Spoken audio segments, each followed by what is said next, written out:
आज मैं आप सबको एक कथा सुनाता हूं। एक दिन प्रातः एक व्यापारी अपने घर से निकला।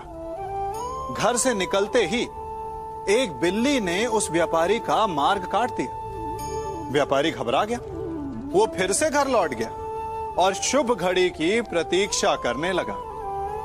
और जब वो पुनः अपने घर से निकला तब वो वाहन जा चुका था जिससे राजा तक पहुंचकर उसे भेंट देनी थी। राजा को भेंट नहीं मिली। राजा क्रोधित हो गए। राजा ने उस व्यापारी का व्यापार बंद करवा दिया। इस कारण व्यापारी क्रोधित होकर घर पर अपनी पत्नी से लड़ बैठा। पत्नी अपने बच्चों समेत मैके वापस चली गई और उस व्यापारी के जीवन में यदि कुछ रह गया था तो केवल अंधकार। और इन सब का कारण वो उस बिल्ली को मानता रहा जिसने उसका मार्ग काटा था।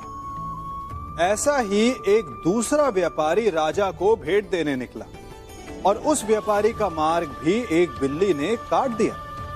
वो व्यापारी तनिक घबराया, परंतु उसने आगे बढ़ना अधिक उचित समझा। राजा तक वो समय पर पहुंचा। उसने राजा को भेंट की। राजा प्रसन्न हुए और राजा ने व्यापारी को अपना व्यापार बढ़ाने की अनुमति दी, स्वर्ण आभूषण दी। जब व्यापारी घर पर पहुंचा तो पत्नी को आभूषण और अपने बच्चों को देने के लिए वस्त्र थे उसके पास। हर ओर प्रसन्नता थी। समझ रहे हैं ना? दोनों के साथ एक ही प्रकार की घटना हुई, परंतु दोनों की प्रतिक्रिया भिन्न थी। ऐसा ही हमारा जीवन भी है।